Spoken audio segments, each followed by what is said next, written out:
to my fellow board of directors, members and trustees, all department heads, faculty members, and also the administration staff, to our guests, friends, and most importantly, parents and graduates, good afternoon to each and every one of you.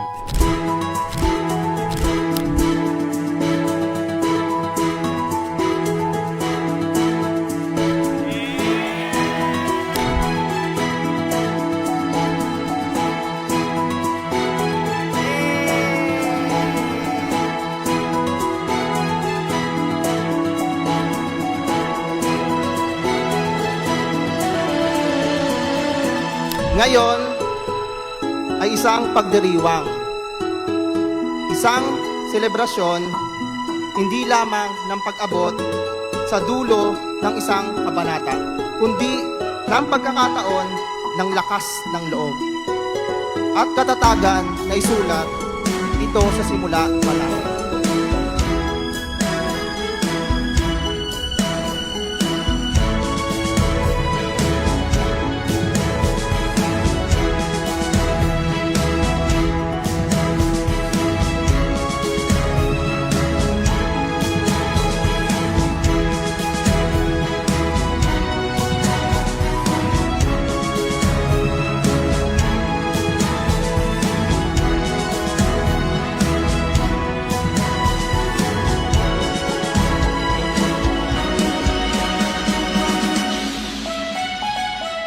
Hindi lamang para sa inyong pamilya, para sa inyong sarili.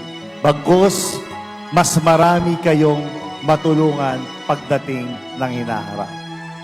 Mas masarap ang tumulong kesa ang tinutulungan.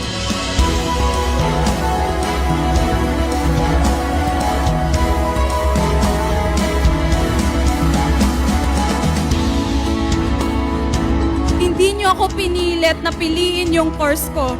Kaya imbis na sumuko, your love became the fire that fueled my dream to be the first future certified public accountant of our family. Kaya mama, papa at mga kapatid ko, this latter honor belong to all of you. Hindi lang ito tagumpay ko, tagumpay natin to.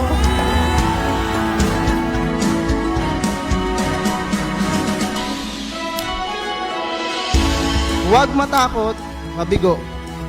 Matakot na hindi subukan. Dahil ang mundo ay hindi nagbabago kung may pag-aalinlangan ka.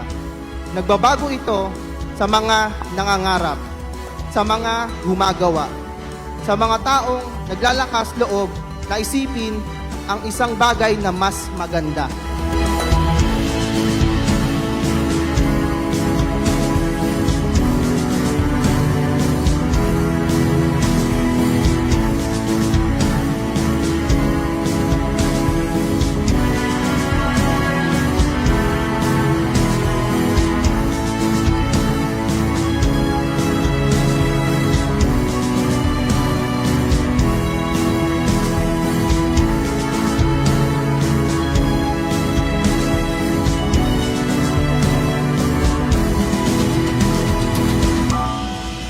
Be a responsible leaders.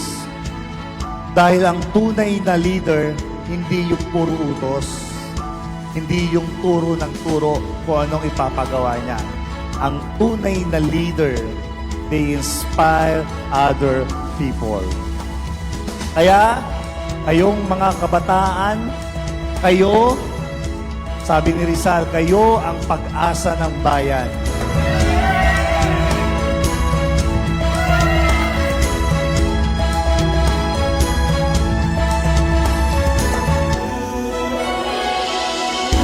We may not have shared the same path, but know that someone out there is silently cheering you on.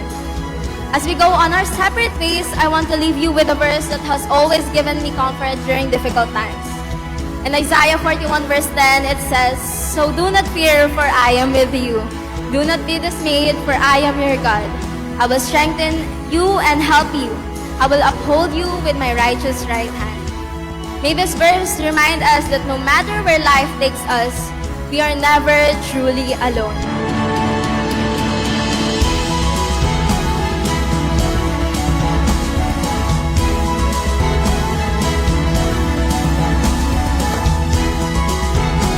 Class of 2024, the 13th batch of commencement exercises.